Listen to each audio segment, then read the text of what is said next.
Fleet Admiral Torvax Kren stood before the massive viewing window of Command Station Velrath. Below him, the gas giant swirled with storms that had raged for 1,000,000 years. He had watched those storms many times. They reminded him of war, constant, violent, beautiful in their destruction. Behind him, the door opened with a soft hiss. He did not turn around. He knew who it was. Only one person would enter without asking permission.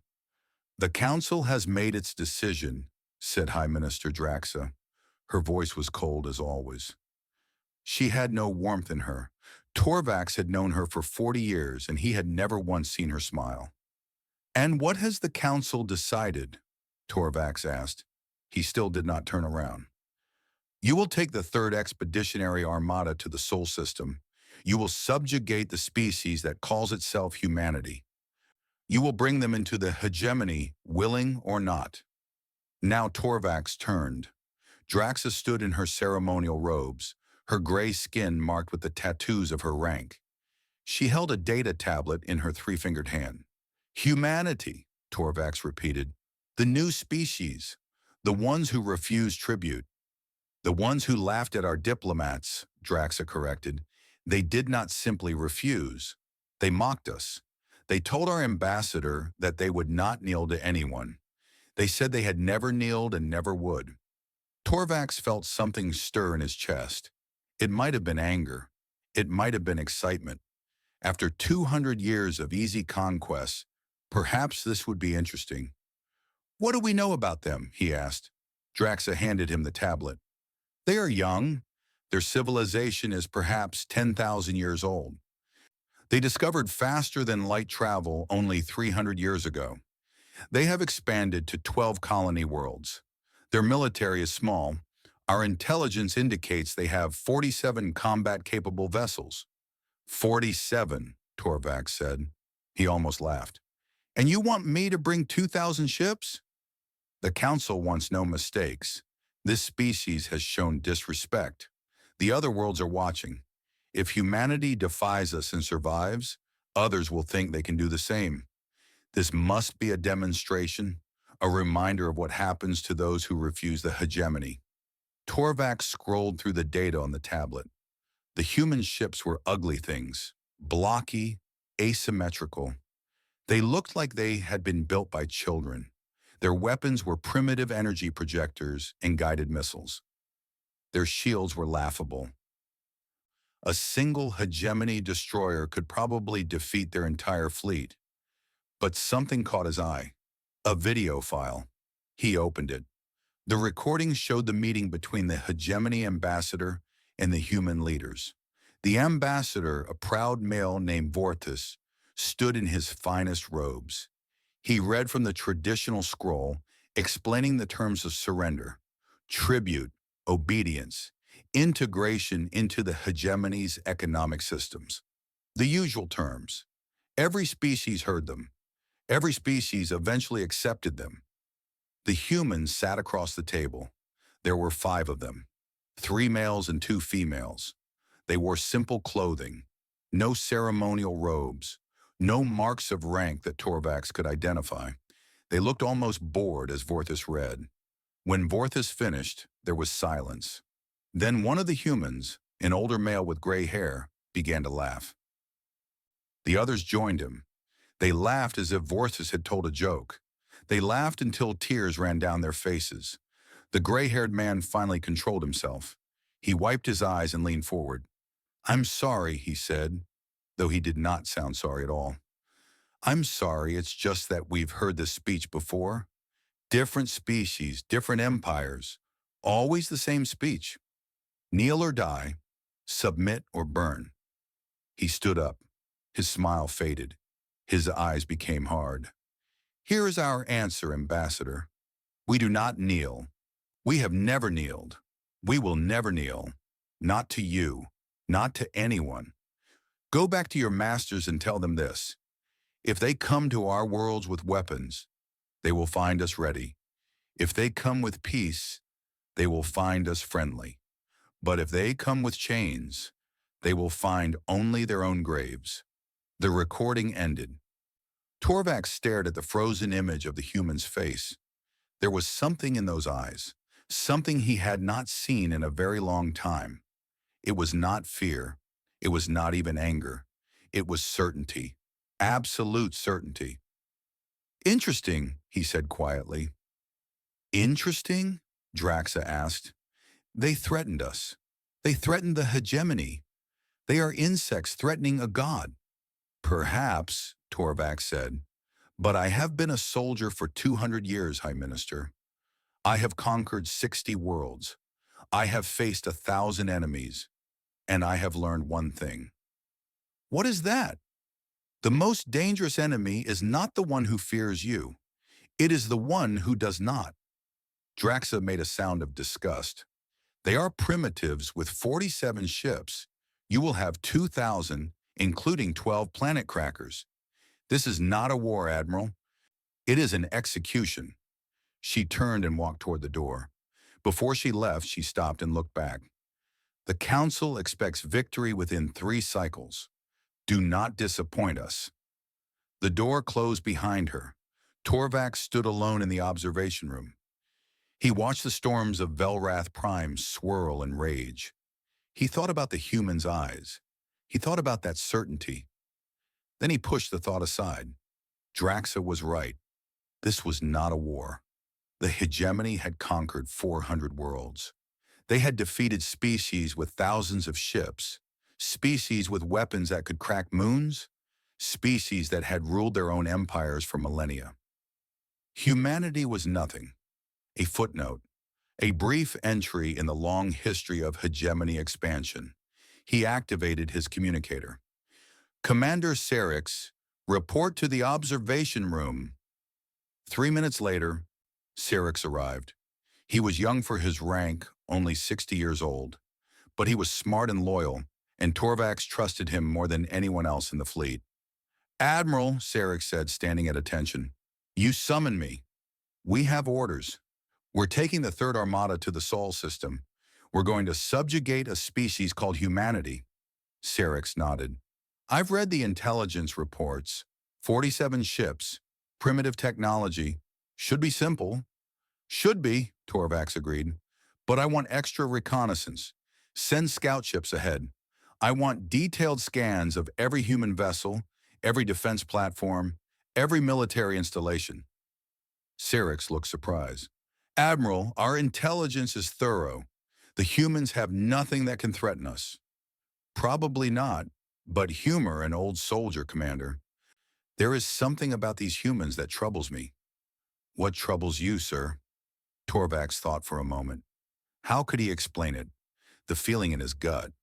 The instinct that had kept him alive through 100 battles. The voice that whispered caution when everyone else saw only easy victory. I watched the recording of our diplomatic meeting with them, he said. When our ambassador read the terms of surrender, they laughed. They did not rage. They did not plead. They did not negotiate. They laughed. And then they threatened us. Arrogance, Syrinx said. Young species often have more pride than sense. Perhaps, but arrogance usually comes with fear underneath. When someone acts proud, they are usually hiding their terror. These humans were not hiding anything. They genuinely were not afraid of us. Why would a species with 47 ships not fear an empire that has conquered 400 worlds? Syrinx considered this. Because they are foolish? Because they do not understand what they face? Maybe, or maybe because they know something we don't. The words hung in the air between them. Send the scouts, Torvax said finally, and prepare the fleet for departure. We leave in 10 cycles. Yes, Admiral. Syrinx turned to leave, then stopped.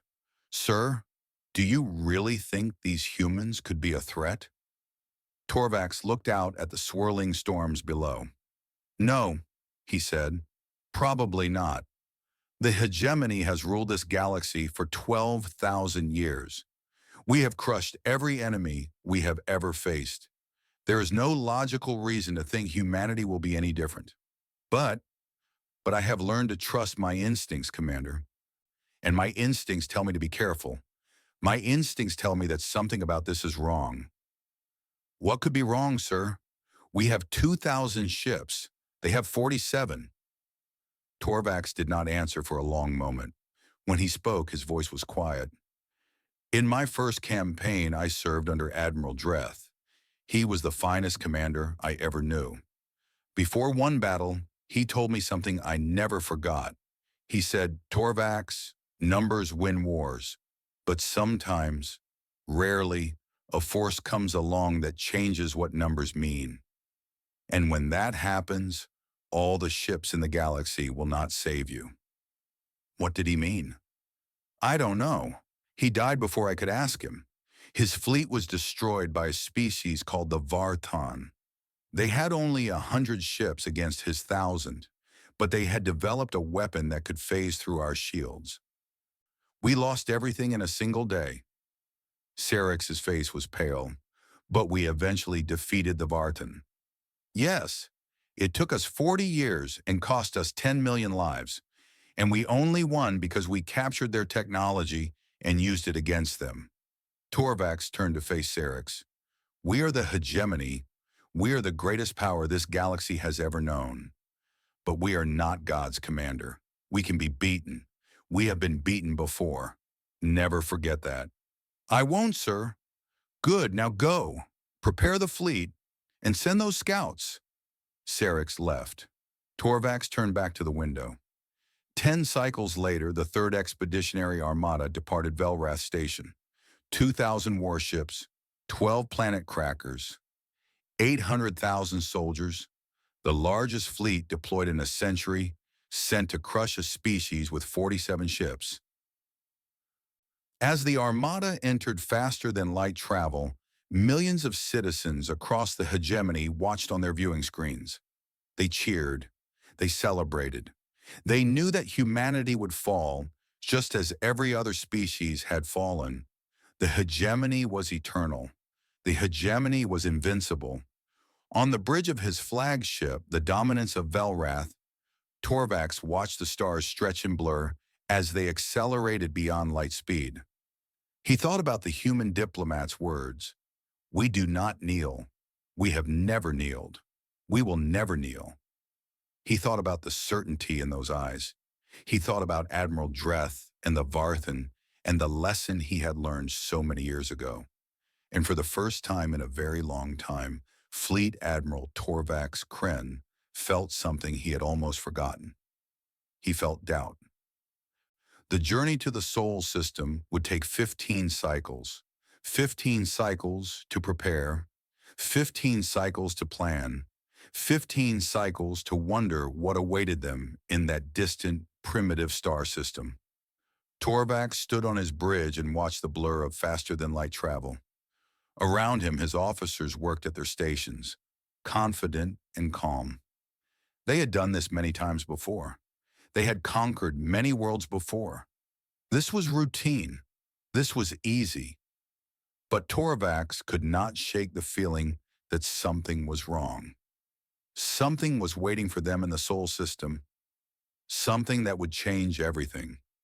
He pushed the feeling aside. He was being foolish. He was letting the human's strange confidence infect his own thinking. They were primitives. They had 47 ships. They would fall like all the others had fallen. The hegemony was eternal. The hegemony was invincible. He repeated those words to himself like a prayer. And somewhere in the vast darkness of space, moving faster than light toward an uncertain destiny, Fleet Admiral Torvax Kren tried very hard to believe them. The 3rd Expeditionary Armada dropped out of faster-than-light travel at the edge of the Sol system. 2,000 ships appeared in normal space like a swarm of metal insects, their weapons hot and their shields ready. Fleet Admiral Torvax Kren stood on the bridge of the Dominance of Velrath and watched the main viewing screen. The Sol system spread out before him, 8 planets orbiting a yellow star. Nothing special, nothing remarkable, just another primitive system in an unremarkable corner of the galaxy. Report, he commanded. Commander Sarex checked his console. We have arrived at the designated coordinates, Admiral. The outer edge of the system, near what the humans call the Kuiper Belt. All ships report ready for combat. And the human fleet? Sarek studied his readings. His face changed. Something like surprise flickered across it. They're here, sir. Here? At the edge of the system? Yes, Admiral. They're holding position approximately 40,000 kilometers ahead. 47 vessels, exactly as intelligence predicted. Torvax felt his stomach tighten. That was wrong. That was very wrong. The edge of a system was the worst place to defend. Any competent commander would fall back to the inner planets, use the gravity wells and planetary defenses to their advantage. Meeting an invasion fleet at the edge of the system was either madness or supreme confidence. Show me, he ordered. The main screen shifted, magnifying the distant specks of the human fleet. Torvax leaned forward in his command chair, studying the enemy. The human ships were even uglier than the intelligence images had suggested. They were asymmetrical, covered in angles and protrusions that seemed to serve no purpose. They were painted in dark colors, black and gray, with no markings that Torvax could see. They looked like rocks with engines attached. But they also looked wrong in other ways. Ways that Torvax could not quite identify. Something about their proportions. Something about the way they sat in space. Scan them, he ordered. Full analysis. I want to know everything about those ships. The sensor officer worked his console. Then he frowned. He worked it again. His frown deepened. Sir, he said slowly, I'm having difficulty scanning the human vessels. Explain. Our sensors are returning contradictory data. The mass readings don't match the size readings. The energy signatures don't correspond to any known power source. It's as if the ships are wrong. As if they don't follow normal physical laws. Torvax felt a chill run down his spine. He remembered his conversation with Sarek before they left. Maybe they know something we don't. Best estimates, he said, keeping his voice calm. Based on what our sensors can determine, the human ships appear to be lightly armed, energy weapons of unknown type, no missile tubes that we can detect, shield generators of some kind, but I cannot determine their strength. Armor? Unknown, sir. The whole composition is unlike anything in our database. Commander Sarek stepped closer to Torvax. Admiral, he said quietly, something is wrong here. These readings make no sense. Either our sensors are malfunctioning, or those ships are far more advanced than we were told. Before Torvax could respond, a communication officer spoke up. Admiral, we're receiving a transmission from the human fleet. Put it through. The main screen flickered. A human face appeared. It was a female, middle-aged by human standards, with dark hair streaked with gray. She wore a uniform of some kind, simple and practical. Her expression was calm, almost bored. Hegemony Fleet, she said. Her voice was flat, without emotion. I am Admiral Chen Wei of the United Earth Defense Force. You have entered sovereign human space without permission. You have brought weapons of war to our home system. We know why you are here. She paused. Her eyes seemed to look directly at Torvax, though that was impossible through a recorded transmission. You were warned, she continued. Your diplomats were told what would happen if you came here with hostile intent. They did not believe us. Perhaps you did not believe them. So I will say it again, clearly, so there is no misunderstanding. She leaned forward slightly. Her calm expression did not change, but something in her eyes hardened. Leave now. Turn your ships around and return to your space. This is your only mercy. If you advance, if you fire a single weapon, you will be destroyed. Every ship, every soldier. We will leave nothing but wreckage and memory. This is not a threat. This is not a warning. This is a simple statement of fact. She sat back. You have 1 hour to begin your withdrawal. Admiral Chen out. The screen went dark. For a moment, no one on the bridge spoke. The silence was heavy and uncomfortable. Then someone laughed. It was the tactical officer, a young male named Dreth. Did she just threaten us? 47 ships threatening 2,000? Other officers joined in the laughter. The tension on the bridge broke. Smiles appeared on faces that had been worried moments before. But Torvax did not laugh. He stared at the blank screen where Admiral Chen's face had been. He thought about her eyes. They had been just like the diplomat's eyes in the recording. Calm, certain, unafraid. "Admiral?" Sarix asked. "Your orders?" Torvax should have given the order to advance. It was the obvious move, the expected move. The hegemony did not retreat. The hegemony did not negotiate with primitives. They had come here to conquer, and they would conquer. But something made him hesitate. "Send a message to Admiral Chen," he said. "Ask her to explain her confidence. Ask her what makes her believe 47 ships can defeat 2,000. The communication officer looked surprised, but he obeyed. Minutes passed. Then a response came. Admiral Chen appeared on screen again. She looked slightly amused now. "You want to know why I'm confident?" she asked. "I'll tell you, Admiral, whoever you are. I'm confident because we've done this before, many times. Your hegemony is not the first empire to come to our space with dreams of conquest. You're not the first to look at our small fleet and see easy victory. And you won't be the first to learn how wrong that assumption is." She smiled. It was not a friendly smile. "But I understand that words mean nothing to your kind. So let me offer you a demonstration. Send your vanguard forward. Send your best ships, your finest commanders. Let them test themselves against us. When they fail, when they die, perhaps then you will understand." The transmission ended. Torvax sat in his chair for a long moment. His officers watched him, waiting for orders. He could feel their impatience. They wanted to fight. They wanted to prove the hegemony's might. They wanted to crush these arrogant humans and return home as heroes. And perhaps they were right. Perhaps he was being foolish. Perhaps his instincts were wrong. "Admiral?" Sarix asked again. Torvax made his decision. "Send the vanguard," he ordered. 200 ships, destroyers and light cruisers, standard attack formation. Engage the human fleet and destroy it." "Yes, Admiral." The orders went out. 200 ships broke away from the main formation and advanced toward the human fleet. They moved in perfect formation, their weapons charging, their shields at full power. They were the finest ships in the hegemony navy, crewed by the finest officers. They had won 100 battles against 100 enemies. Torvax watched them go. On his screen, he could see the human ships holding position. They did not retreat. They did not spread out. They simply waited. The vanguard closed the distance. 40,000 kilometers, 30,000, 20,000. At 15,000 kilometers, the humans moved. Torvax would remember what happened next for the rest of his life. He would see it in his nightmares.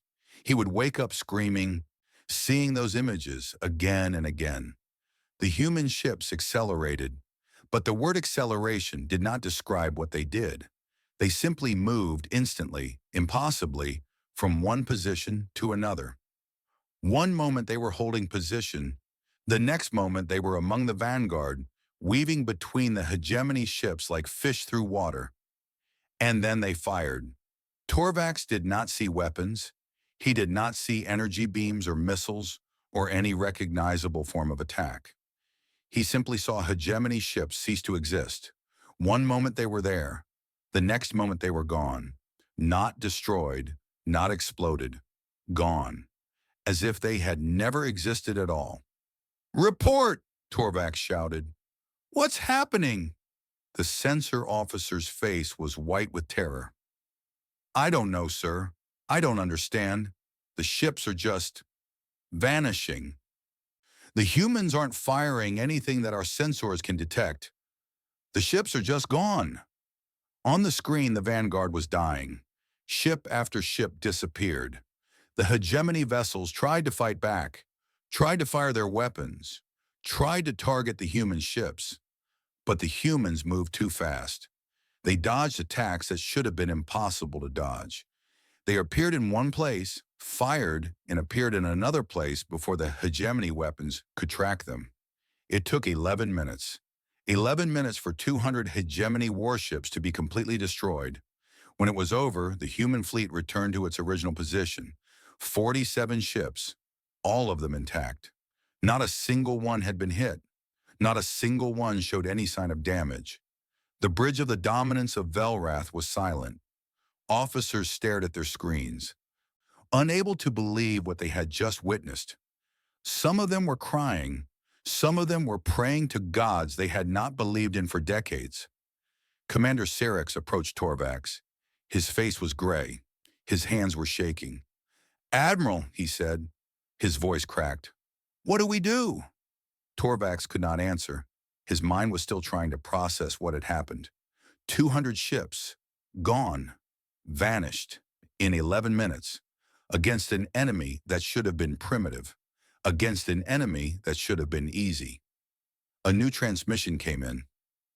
Admiral Chen appeared on screen. "That was your demonstration," she said. Her voice was still calm, still flat, as if she had not just killed thousands of hegemony soldiers. "Now you understand. Now you know what you face." She paused. "I'm giving you another chance, Admiral. I shouldn't. My government wanted me to destroy your entire fleet.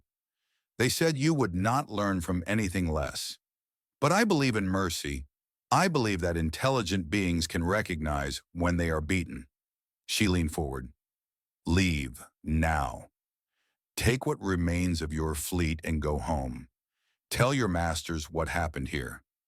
Tell them that Earth is not theirs to take. Tell them that humanity will never kneel." The transmission ended. Torvax should have listened. He should have ordered the retreat. Any sane commander would have, after what he had just witnessed. The humans had weapons and technology beyond anything the hegemony had ever faced. They could not be beaten by conventional means. Retreat was the only logical option. But Torvax was not thinking logically. He was thinking about the 12,000 years of hegemony history. He was thinking about the 400 conquered worlds. He was thinking about what would happen if he returned to hegemony space in defeat, beaten by 47 ships. He was thinking about his pride. "All ships," he commanded. His voice was hard, cold. "Full advance. Attack pattern Omega. Destroy the human fleet. Destroy everything." Sarex grabbed his arm. "Admiral, no. You saw what they did. We can't." "We're the hegemony," Torvax shouted. He pulled his arm free. "We have conquered the galaxy. We will not be beaten by primitives with 47 ships. We will crush them. We will burn their world. We will teach the universe that the hegemony cannot be defeated." His officers stared at him. Some of them looked frightened. Some of them looked doubtful. But they obeyed. They always obeyed. The Third Expeditionary Armada, 1,800 ships strong, advanced toward Earth.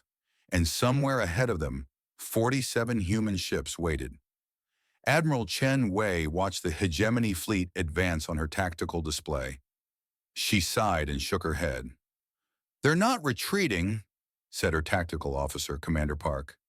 "No, I didn't think they would. Pride. It's always pride with these empires." "Orders, Admiral?" Chen Wei was quiet for a moment. She thought about the hegemony soldiers on those ships. Most of them were probably just following orders. Most of them probably had families waiting for them back home. Most of them would never see those families again. She felt a brief moment of sadness. Then she pushed it aside. She had offered mercy. It had been refused. "All ships," she said, "execute Defense Protocol 7. No survivors." "Yes, Admiral." The human fleet moved forward to meet the hegemony Armada. 47 ships against 1,800. The battle for Earth had begun, and the hegemony had already lost. The space between Mars and the asteroid belt became a graveyard. Fleet Admiral Torvax Kren stood on the bridge of the dominance of Velrath and watched his fleet die. Ship after ship vanished from his tactical display. Red lights blinked out, one after another, like stars being extinguished by an angry god. Battle Group 7 is gone, Admiral, Commander Sarix reported. His voice had gone flat, empty. He had stopped feeling the horror hours ago. Now there was only numbness. Battle Group 8 is engaging the enemy. He stopped, looked at his screen. They're gone too. Torvax said nothing. There was nothing to say. He had committed his entire fleet to the attack, and the humans were destroying it piece by piece. The battle had lasted 6 hours. 6 hours of constant fighting. 6 hours of watching his ships disappear. The hegemony had tried everything. They had tried overwhelming force in sending hundreds of ships at once. The humans had simply killed them all. They had tried flanking maneuvers, trying to catch the human ships from multiple angles. The humans had somehow known where every ship would be before it got there. They had tried retreat and regroup tactics, pulling back to reform their lines. The humans had followed them, never giving them time to organize. Nothing worked. Every tactic that had won the hegemony 1,000 victories failed utterly against this enemy. How many ships do we have left? Torvax asked. Sarix checked his console. 423, Admiral, plus the planet crackers. 423. They had started with 2,000. They had lost over 1,500 ships in 6 hours. And the human fleet? All 47 ships still active. Our weapons cannot seem to damage them. Either they dodge every attack, or on the rare occasions we score a hit, their shields absorb it completely. Torvax closed his eyes. He remembered the confidence in Admiral Chen's eyes. Now he understood. She had not been arrogant. She had simply known the truth. Admiral, the sensor officer called out, I'm detecting something strange. The human ships are talking to each other. Of course they are. They're coordinating their attacks. No, sir, I mean they're talking, but there's no communication signal. I'm not detecting any transmissions between them. No radio, no tight beam, no quantum entanglement, nothing. But they're moving in perfect coordination, as if they know exactly what every other ship is going to do. Torvax opened his eyes. That's impossible. Ships can't coordinate without communication. I know, sir, but it's what I'm seeing. It's like they share one mind. One mind. 47 ships acting as one. It would explain their impossible coordination, their ability to be in exactly the right place at exactly the right time. But it raised more questions than it answered. What kind of technology could link ships together like that? What kind of species had the humans become? Sir, another officer said, I'm intercepting human communication traffic, not between ships, but internal to individual vessels. Crew talking to each other. Put it through. Static filled the bridge, then cleared. Human voices emerged, speaking their strange language. The ship's translator converted it in real time. Another wave coming in from Sector 7. I count 30 ships. I see them. Taking targets Alpha through Delta. You get Echo through Hotel. Copy that. This is getting boring. When are they going to learn? Same as the Tau Ceti incursion. No imagination, these Empire types. At least the Tau Ceti ships were pretty. These things look like garbage barges. Laughter. The humans were laughing. In the middle of a battle that had killed over 1 million hegemony soldiers, they were laughing and joking like this was routine. Commander Park, how long until we're done here? At this rate, another 3 or 4 hours, unless they finally decide to run. They won't. Pride won't let them. Same as always. More laughter. Then the channel closed. Torvax felt something cold settle in his chest. It was fear. Pure, simple fear. He had not felt fear in battle for 100 years, but he felt it now. The humans were not struggling. They were not straining their resources or pushing their limits. They were bored. This was routine for them. They had done this before. The Tau Ceti incursion, Torvax said aloud. They mentioned Tau Ceti. Tau Ceti is a star system approximately 12 light-years from Sol, Sarek said. Our records show it's uninhabited. Check again. Check for any historical records. Any records at all. Sarek worked his console. Minutes passed. Then his face went pale. Admiral, there's something here. Very old records. Classified at the highest level. I shouldn't even be able to see this, but the battle encryption protocols are giving me emergency access. What does it say? 3,000 years ago, the hegemony detected an unknown fleet in the Tau Ceti system. A small fleet, approximately 50 ships. A task force was sent to investigate. 300 vessels. And the task force was destroyed. Completely. Not a single ship survived. The records indicate that the unknown fleet appeared to use technology far beyond hegemony capabilities.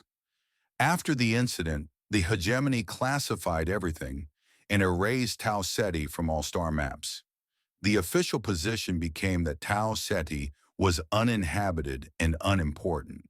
Torvax felt the cold in his chest spread through his entire body. We've met the humans before, he whispered, 3,000 years ago. We attacked them, and they destroyed us, and we covered it up.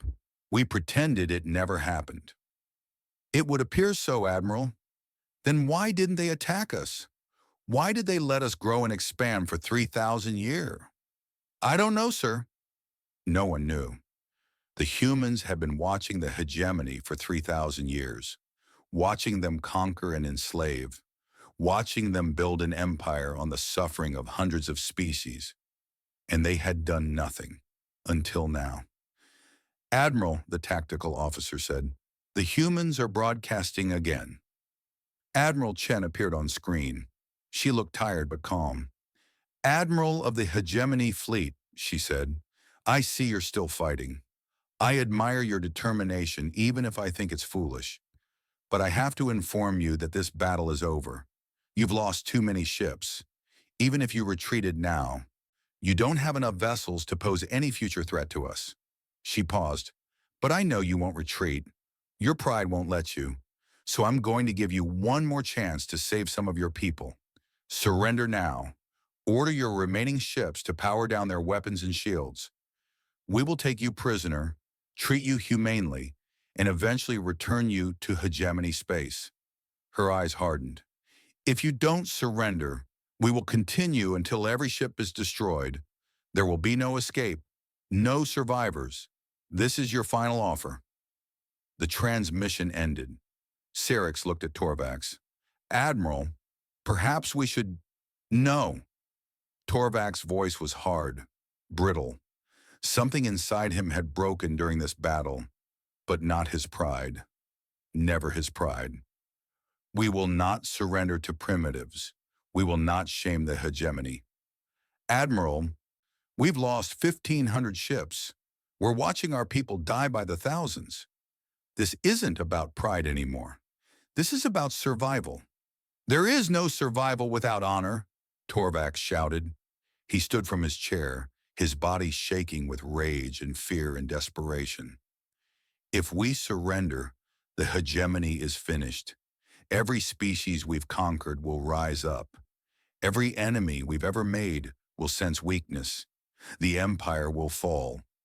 And if we die here, who will warn the hegemony? Who will tell them what we faced?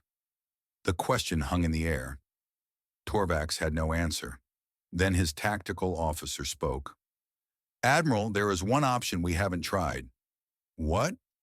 The planet crackers, we still have 12 of them. They're at the rear of the fleet, protected by our remaining combat ships. If we could get them close enough to Earth, even a single shot might be enough to force the humans to surrender. Planet crackers. Weapons designed to shatter worlds. They had been brought as a final punishment, a way to make an example of humanity if they resisted too strongly. Torvax had planned to use them only as a last resort. This was the last resort. "Do it," he ordered. "All remaining combat ships form a protective screen around the planet crackers. Push toward Earth at maximum speed. Even if we lose every other ship, get those weapons in range." The orders went out. The remaining 400 hegemony ships formed a desperate formation around the 12 massive planet crackers. They began to push toward Earth, the blue-green planet that hung in the distance like a jewel. The humans responded immediately. Their 47 ships formed a line between the hegemony fleet and Earth. They began to advance, picking off hegemony ships with the same terrifying efficiency they had shown throughout the battle. But the hegemony pushed through. For every ship that died, another took its place. The planet crackers crept closer. 200,000 kilometers, 100,000, 50,000. "We're in range," the tactical officer shouted. "Planet crackers are charging." Torvax watched his screen. Human ships were everywhere, destroying his fleet ship by ship. But the planet crackers were still there, all 12 of them. "Fire, fire, everything!" The planet crackers released their payloads. 12 projectiles, each one carrying enough destructive power to crack a planet's crust and turn its surface to molten rock. They accelerated toward Earth at impossible speeds. For a moment, Torvax felt triumph. Even if the humans destroyed his entire fleet, Earth would burn. Humanity would pay for what they had done today. Then the projectiles stopped. They simply stopped. In the middle of empty space, thousands of kilometers from Earth, they hung motionless, as if some giant hand had caught them. "What's happening?" Torvax demanded. "Why did they stop?" "I don't know, sir. There's some kind of energy field around them. Our sensors can't identify it. It's like gravity, but targeted, controlled. They caught our projectiles." Caught them. The humans had caught planet-cracking weapons in mid-flight, as if they were nothing, as if they were toys thrown by a child. And then the projectiles began to move again, but not toward Earth. They turned, slowly, impossibly. They turned until they were pointing back at the hegemony fleet, back at the planet crackers that had fired them. "No!" Torvax screamed. "Evasive action! All ships, evasive action!" It was too late. The projectiles accelerated. 8 of the planet crackers were destroyed in the first second, caught by their own weapons.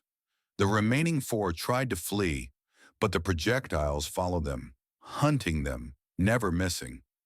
In less than a minute, all 12 planet crackers were gone, destroyed by their own weapons. Torvax stared at the screen. His mind had gone blank. He could not process what he had seen. The humans had not just defeated their weapons. They had turned them around. They had used the hegemony's own strength against them. "Admiral," Syrinx's voice was very quiet. "We have 153 ships remaining. 153. Out of 2,000. The humans are broadcasting again." Admiral Chen appeared. For the first time, she looked angry. "That was a mistake," she said. "Those planet crackers, that was a weapon designed for genocide. A weapon meant to kill billions of innocent people. We gave you chances. We offered mercy. And you tried to burn our world." She leaned forward. "No more mercy, no more chances. Commander Park, execute Protocol Omega. Kill them all." The transmission ended. Torvax looked at Syrinx. Syrinx looked back at him. They both knew what was coming. "It has been an honor serving with you, Commander," Torvax said. "And you, Admiral." Around them, the remaining ships of the 3rd Expeditionary Armada prepared for their final battle. The human fleet moved forward. 47 ships, 153 targets. In 9 minutes, it would all be over. And the greatest armada the hegemony had ever assembled would be nothing but wreckage and memory, drifting in the cold space around a planet that had refused to kneel. Fleet Admiral Torvax Kren woke up in pain. His head felt like someone had driven a spike through it. His body ached in places he did not know could ache. His mouth was dry and his eyes refused to focus. Slowly, memory returned. The battle, the defeat, the planet crackers turning around, the human ships closing in for the kill. He had given the order to make a final stand, knowing it was hopeless. He had watched the last of his ships die around him, and then nothing. Darkness. He should be dead. Why was he not dead? He forced his eyes to focus. He was lying on some kind of bed in a small room with white walls. Medical equipment surrounded him, but it was like no medical equipment he had ever seen. Smooth, elegant, almost organic in design. A soft light came from panels in the ceiling. He tried to sit up. Pain shot through his body, and he fell back with a groan. "Easy," a voice said. "You took a lot of damage when we boarded your ship. Our medical technology is good, but you still need time to heal." Torvax turned his head. A human sat in a chair beside his bed, a female wearing the same simple uniform he had seen on Admiral Chen. She had dark skin and short gray hair, and her face was lined with age. Her eyes were calm and patient. "Who are you?" Torvax asked. His voice came out as a croak. "Captain Elena Vance, United Earth Defense Force. I commanded the boarding party that took your flagship." "Took my flagship?" Torvax remembered the final moments. The dominance of Velrath, surrounded by human ships. His crew preparing to fight to the death. "We did not surrender. My crew would have fought." "They tried for about 30 seconds. Vance smiled slightly. "We used targeted paralysis fields. No one was hurt, but no one could resist either. Your crew is being held in comfortable quarters. They're safe." Torvax stared at her. "Why? Why what? Why did you not kill us? You destroyed our fleet, nearly 2,000 ships. Why take prisoners?" Vance was quiet for a moment. She looked at Torvax with something that might have been pity. "Because killing is not our goal, Admiral. It never was. We defend ourselves when we must. We fight when we have no choice. But we do not seek death. We do not enjoy destruction. Every hegemony soldier who died in this battle was a tragedy, a waste, a life that did not need to end." Torvax did not understand. In the hegemony, victory meant complete destruction of the enemy. Mercy was weakness. Prisoners were either enslaved or executed. The idea of capturing enemies and treating them well was strange to him. "You are strange creatures," he said. "So we've been told." Vance stood up. "Can you walk? There's someone who wants to speak with you." Torvax forced himself to sit up. The pain was bad, but manageable. He swung his legs over the side of the bed and stood. He swayed, but did not fall.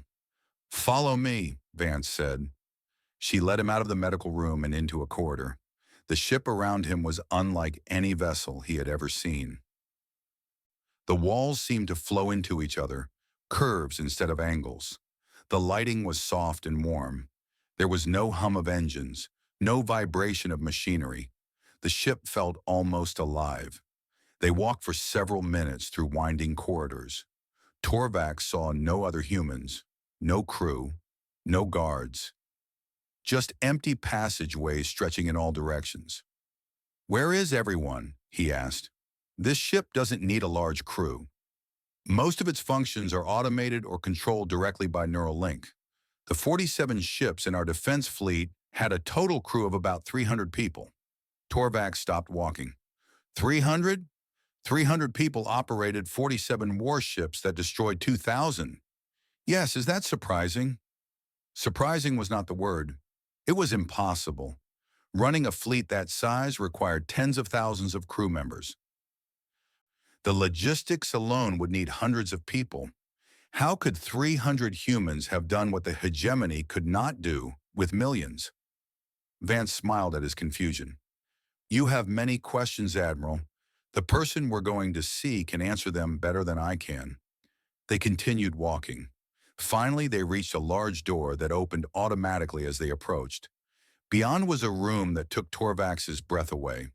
It was a garden, a real garden, with trees and grass and flowers, somehow contained inside a ship.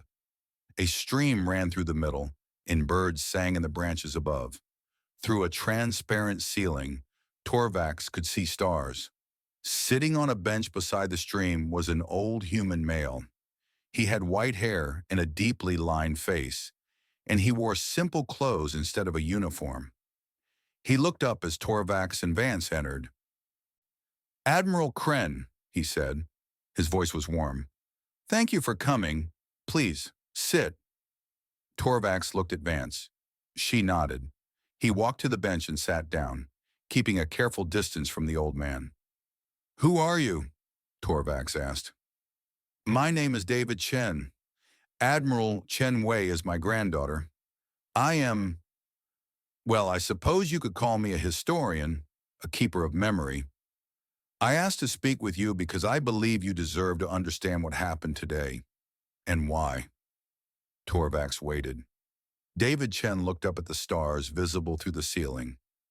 "Your intelligence told you that humanity was a young species, that we discovered faster than light travel 300 years ago, that we were primitive, weak, easily conquered. Yes, your intelligence was wrong." David Chen turned to look at Torvax. His eyes were very old, older than his face suggested.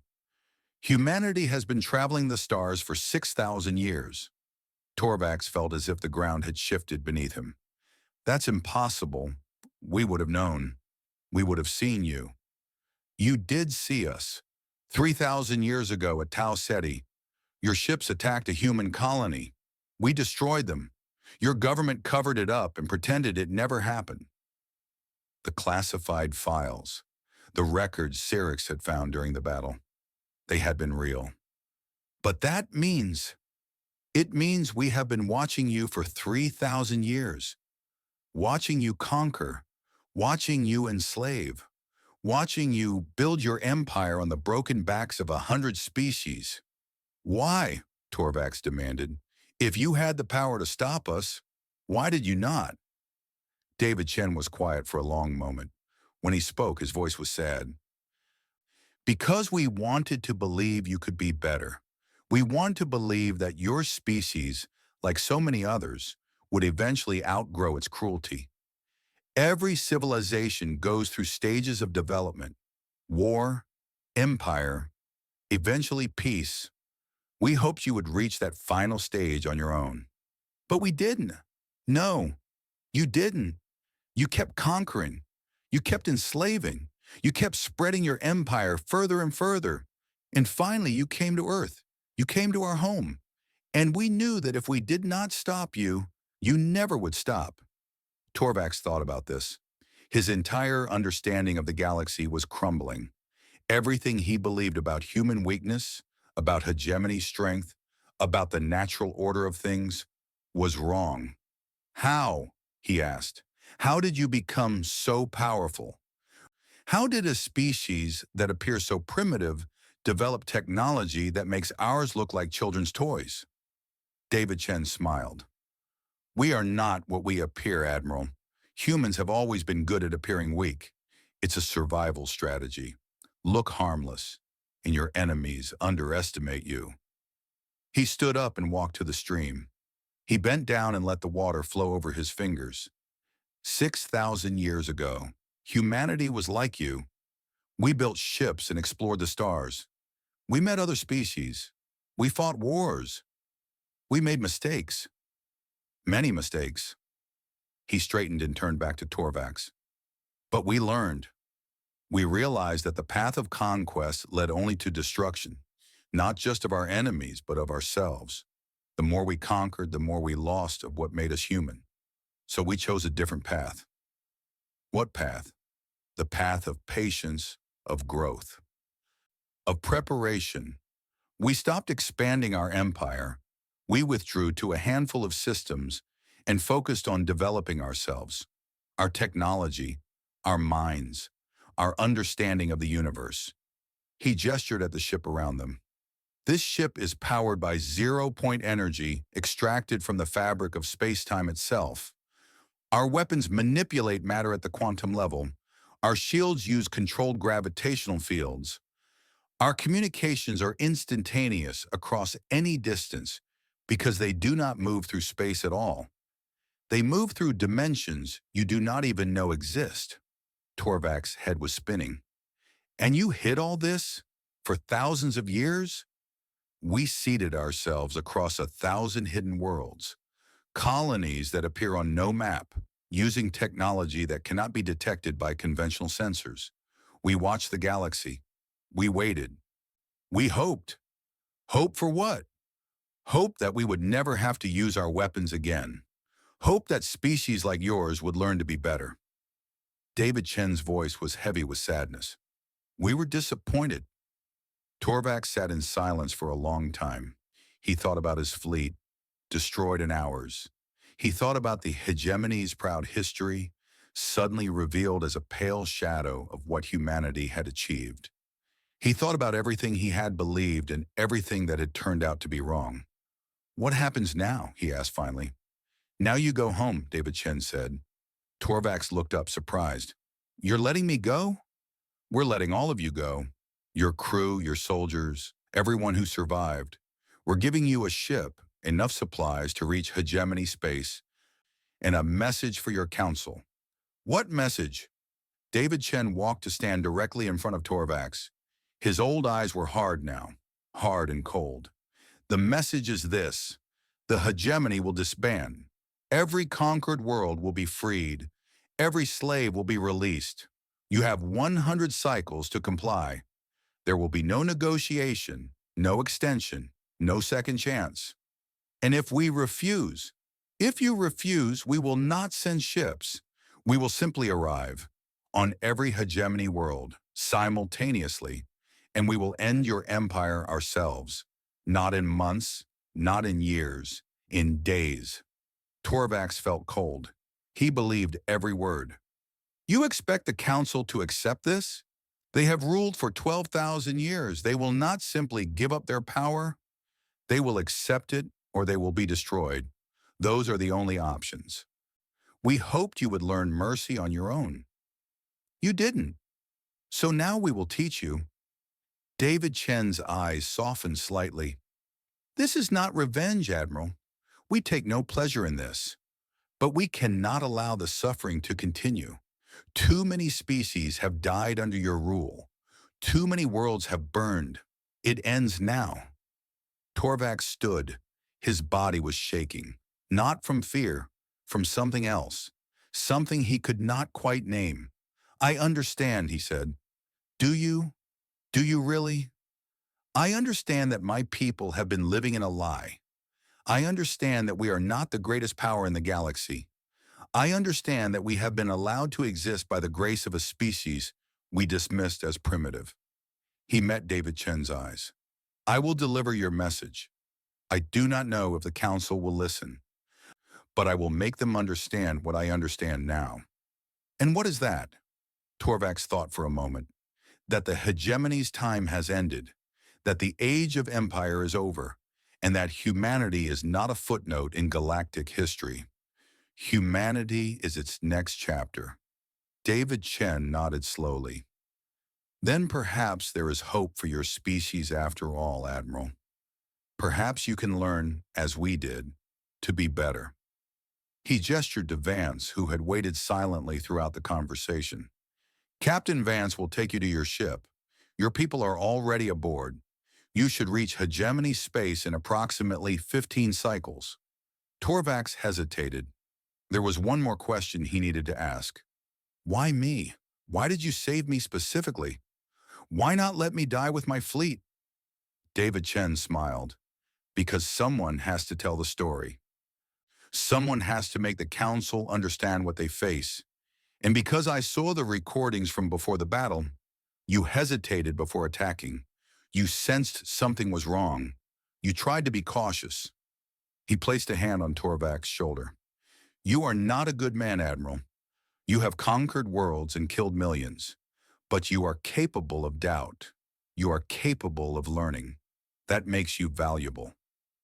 He stepped back. Go home, Admiral Torvax Kren. Tell your masters what you have learned, and pray that they are wise enough to listen. Torvax bowed his head. Then he turned and followed Captain Vance out of the garden, away from the stars toward a ship that would carry him home. Home to deliver a message that would change everything. Home to end an empire. The council chamber of the hegemony of unified worlds was the most impressive room in the galaxy.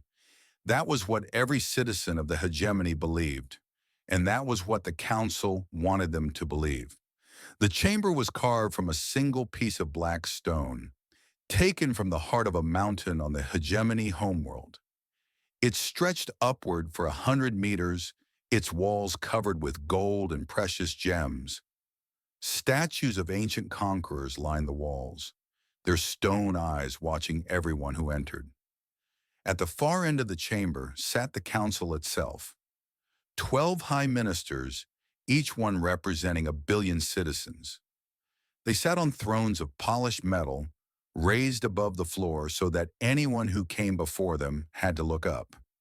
Above them, carved into the ceiling, was the seal of the hegemony, a clenched fist holding a burning star.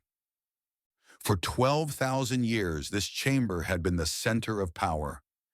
Every important decision had been made here. Every war had been declared here. Every conquered species had been brought here to kneel and beg for mercy. Today, the chamber was full. Word had spread that the Third Expeditionary Armada had returned. Word had spread that Fleet Admiral Torvax Kren wanted to address the council. Word had spread that something had gone wrong at Earth. But no one knew the truth. Not yet. Torvax stood at the entrance to the chamber. He wore his dress uniform, freshly cleaned and pressed. His medals hung on his chest, decorations from 100 campaigns. But they felt different now. Heavier, like they were made of lead instead of gold. Captain Vance's ship had brought him to the edge of hegemony space and then vanished, just disappeared, as if it had never existed. His crew had been given a small transport, enough to carry them home. 15 cycles of travel, 15 cycles to think about what he would say. Now he was here. Now it was time. He walked forward into the chamber. His boots echoed on the stone floor. 1,000 eyes watched him. Ministers and generals and advisors and guards, all waiting to hear what had happened to the greatest armada the hegemony had ever assembled. High Minister Draxa sat at the center of the council. She was the one who had given him his orders. She was the one who had sent 2,000 ships to their deaths. Fleet Admiral Torvax Kren, she said. Her voice was cold as always. You have returned, alone. Not alone, High Minister. 47,000 of my crew survived. They are being processed and returned to their families as we speak. 47,000 out of 800,000. Drax's voice cut like a knife. And the fleet? Destroyed. The word hung in the air. Someone gasped. Someone else whispered in shock. Torvax heard feet shuffling, bodies shifting, the sound of 1,000 people trying to understand what they had just heard. Destroyed? Another council member asked. How many ships were lost? All of them, all 2,000 ships, including all 12 planet crackers. The chamber exploded with noise. Ministers shouted questions. Generals demanded explanations. Advisors argued with each other about what this meant. The guards looked nervous, their hands moving toward their weapons as if expecting an attack. Draxa raised her hand. Silence fell. Explain, she commanded. Torvax took a deep breath. He had practiced this speech 100 times on the journey home, but now standing before the council, the words seemed inadequate. The humans were not what our intelligence suggested, he began. They are not a young species with primitive technology. They are ancient. They have been traveling the stars for 6,000 years. They have technology so advanced that it makes ours look like children's toys. Impossible, Draxa said. Our scouts surveyed their system. They have 47 small ships, outdated weapons, basic shields. What our scouts saw was what the humans wanted them to see. The humans have been hiding their true capabilities. They have been watching us for thousands of years, waiting to see if we would learn to be better. We didn't. So when we attacked, they showed us what they really are. Torvax pressed a button on his wrist communicator. The ceiling of the chamber came alive with images, recordings from the battle, ships disappearing without explosions, planet crackers being caught mid-flight and turned around, the human fleet moving in ways that violated the laws of physics. The council watched in stunned silence. Our weapons could not touch them, Torvax continued. Our shields could not stop them. Our tactics were useless. They destroyed 200 ships in 11 minutes. They destroyed the rest over the following 6 hours. At no point did they lose a single vessel. At no point did they seem even slightly threatened. The recordings ended. The chamber was silent. "And they let you live?" Draxa asked. Her voice was different now, uncertain. "They captured you instead of killing you?" "Yes, they wanted me to deliver a message."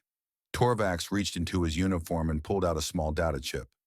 "This contains the full recording of my conversation with their representative, but I can tell you the message in simple words." He looked at each council member in turn. "The hegemony will disband. Every conquered world will be freed. Every slave will be released. We have 100 cycles to comply." The chamber erupted again. This time the noise was different. It was the sound of anger, of outrage, of 12,000 years of pride being wounded. "They dare to threaten us?" one minister shouted. "They destroy one fleet and think they can dictate terms?" "We will build more ships," another cried. "We will gather every vessel in the hegemony and crush them. They have revealed themselves. Now we know where they are. We can strike back." Draxa did not join the shouting. She sat very still, watching Torvax with her cold eyes. "And if we refuse their terms?" she asked quietly. "What then?" The chamber fell silent again. Everyone wanted to hear the answer. Torvax met Draxa's gaze. "They said they will not send ships. They will simply arrive on every hegemony world simultaneously, and they will end our empire in days." "More threats," a general scoffed. "No species can attack every world at once. It's impossible." "With respect, General, before today I would have said it was impossible to destroy 2,000 ships with 47. I would have said it was impossible to catch planet crackers in mid-flight. I would have said many things were impossible." Torvax's voice hardened. "I was wrong. We have been wrong for a very long time." "What are you suggesting?" Draxon asked. "That we surrender? That we give up everything the hegemony has built over 12,000 years?" "I'm suggesting that we don't have a choice." The chamber erupted again, but Torvax spoke over the noise. "Listen to me. All of you, listen. I have been a soldier for 200 years. I have fought in 100 campaigns. I have never run from a battle in my life. But I know when a war is lost before it begins. And this war is lost." He walked forward until he was standing directly beneath the council thrones. "The humans are not like any enemy we have ever faced. They are not like the species we conquered. They are not fighting for territory or resources or revenge. They are fighting because they believe our empire is wrong, because they believe slavery is wrong, because they believe we must be stopped." "And you agree with them?" Draxa asked. Her voice was deadly calm. Torvax hesitated. A month ago, he would have said no without thinking. The hegemony was right. The hegemony was always right. Conquest was the natural order. The strong ruled the weak. But that was before Earth, before he had seen what true power looked like, before he had spoken with David Chen and understood how small the hegemony really was. "I think," Torvax said slowly, "that we have been living in a lie. We told ourselves we were the greatest power in the galaxy. We told ourselves that our empire would last forever. We told ourselves that anyone who opposed us was primitive and weak. He looked up at the council. The humans let us believe that lie. They let us grow and expand because they hoped we would become better on our own. They hoped we would learn mercy. We didn't. And now they are done hoping. You speak of them as if they are gods, Draxa said. They might as well be. Compared to them, we are nothing. Less than nothing. They have technology we cannot understand. Power we cannot match. Knowledge we cannot imagine. They have been watching us for 3,000 years, and we never knew. Torvax took a deep breath. But they are also offering us a chance. They could have destroyed our entire fleet and every soldier aboard. They didn't. They let us live. They let me come home to deliver this message. That was not mercy, High Minister. That was a demonstration. A demonstration of what? A demonstration of how completely they control this situation. They know they could destroy us whenever they want. They're giving us the chance to save ourselves instead. The chamber was silent now. The anger and outrage had faded, replaced by something else. Fear, maybe, or the beginning of understanding. Draxa sat motionless on her throne. Her cold eyes studied Torvax for a long moment. When she spoke, her voice was barely above a whisper. You truly believe we cannot fight them? I know we cannot fight them. I watched them destroy 2,000 ships without breaking a sweat. I listened to their communications during the battle. They were bored, High Minister. They were joking and laughing while they killed 1 million of our soldiers. This was routine for them. We are not a threat to them. We never were. Draxa closed her eyes.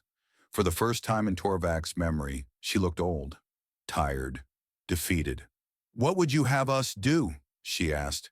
Accept their terms. Disband the empire. Free the conquered worlds. Release the slaves. And if the council refuses? Torvax did not answer immediately. He thought about what David Chen had told him. He thought about the hidden human colonies, spread across 1,000 worlds. He thought about the technologies that could move ships instantaneously, that could catch planet crackers in mid-flight, that could destroy fleets without visible weapons. If the council refuses, he said finally, then in 100 cycles the hegemony will cease to exist, not through gradual decline, not through civil war, through complete and instant destruction. Every ship, every station, every military installation, gone, and then the humans will free the slaves and liberate the worlds themselves. He looked at Draxa.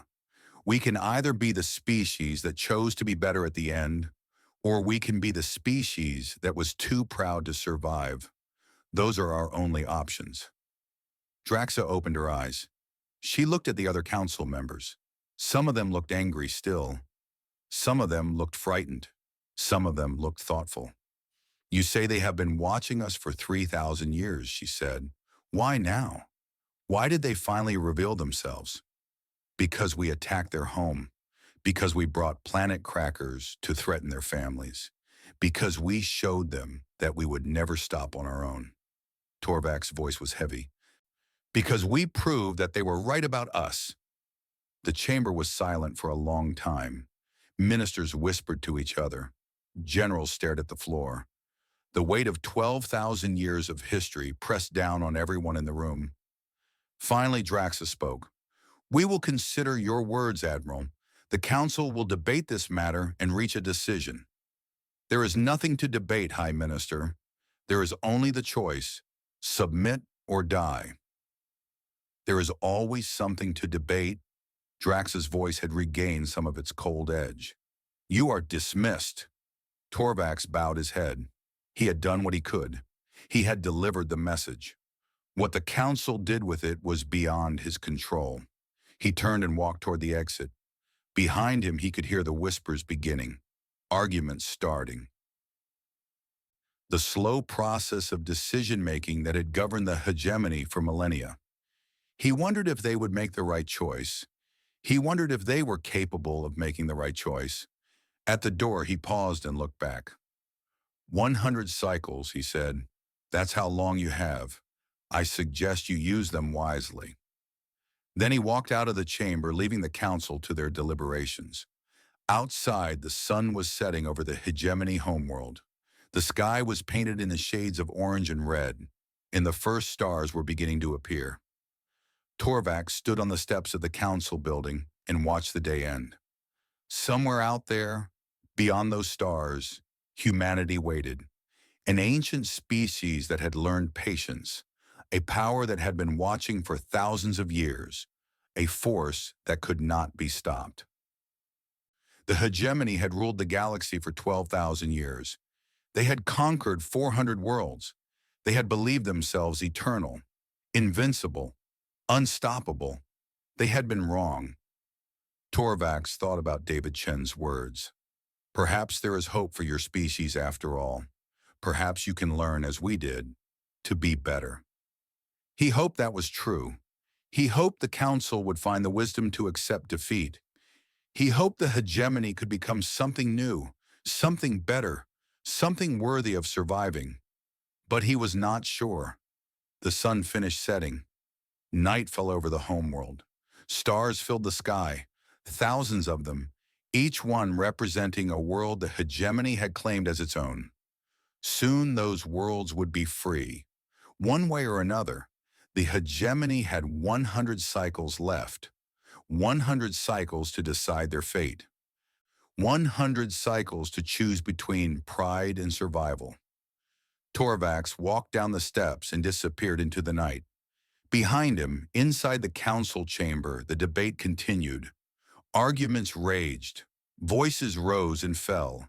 The fate of an empire hung in the balance. And far away, on a small blue-green world orbiting a yellow star, humanity waited, patient, ready, watching. They had been waiting for 3,000 years. They could wait a little longer, but not much longer. The age of empire was ending. The age of freedom was beginning, and the galaxy would never be the same.